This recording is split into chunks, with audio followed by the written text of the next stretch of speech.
आज हम एक बहुत ही इंटरेस्टिंग टॉपिक के बारे में बात करने वाले हैं।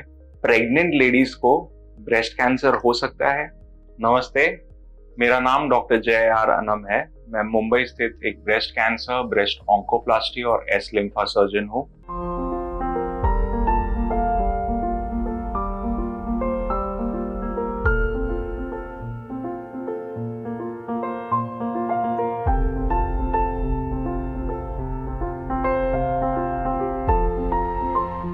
एक शब्द में कहूँ तो हाँ, प्रेग्नेंट लेडीज को भी ब्रेस्ट कैंसर हो सकता है।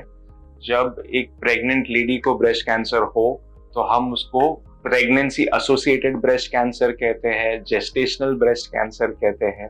प्रेगनेंसी एसोसिएटेड ब्रेस्ट कैंसर का डेफिनेशन होता है कि जो महिला प्रेग्नेंट है उसे अगर ब्रेस्ट कैंसर हुआ है तो, और अगर with in 1 year of pregnancy भी हो तो उसे भी प्रेगनेंसी एसोसिएटेड ब्रेस्ट कैंसर ही कहा जाता है। अगर आंकड़े देखें तो अराउंड 1 in से 3000 pregnant ladies can get breast cancer, and usually ये उन महिलाओं में होता है जिनका एज 30 से ज्यादा है। मतलब इट्स सेड दैट 32 to 38 की एज में it is more commonly C.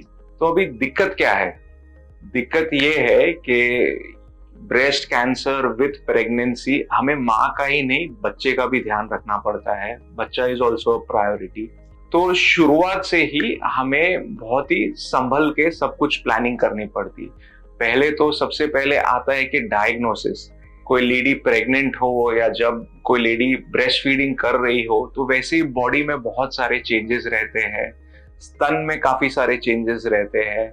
The breast has got milk, the milk ducts are dilated, तो ऐसे में ब्रेस्ट कैंसर मिस भी हो सकता है। यूजली अगर कुछ भी शक आया है कि कि कुछ गार्ड जैसा महसूस हो रहा है, या ब्रेस्ट का शेप चेंज हुआ है, या ब्रेस्ट में रेडनेस आई है, कि कुछ भी ऐसे सिम्टम हो तो it's better to consult a doctor. इसमें सबसे पहले आपका सोनोग्राफी किया जाएगा। सोनोग्राफी में पता चलता है कि ये दूध की गांठ है कि कोई सॉलिड गांठ है।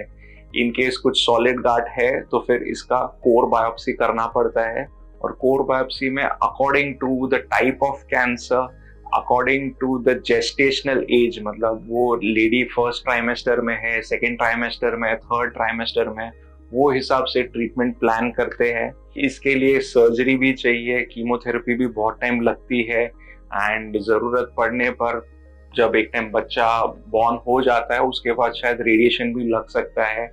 ये थोड़ा ट्रीटमेंट हमको पेशेंट के हिसाब से टेलर करना पड़ता है। वन इम्पॉर्टेंट थिंग इज कि इसके अंदर आपको प्रेगनेंसी टर्मिनेट करने की जरूरत नहीं पड़नी चाहिए। हमारे लिए माँ ही नहीं, बच्चा भी उतना ही इम्पोर्टेंट रहता है। तो अगर आपको इस विषय में और भी कुछ डाउट्स है, कुछ प्रश्न पूछना चाहते हैं तो नीचे दिए गए कमेंट सेक्शन में लिखिए।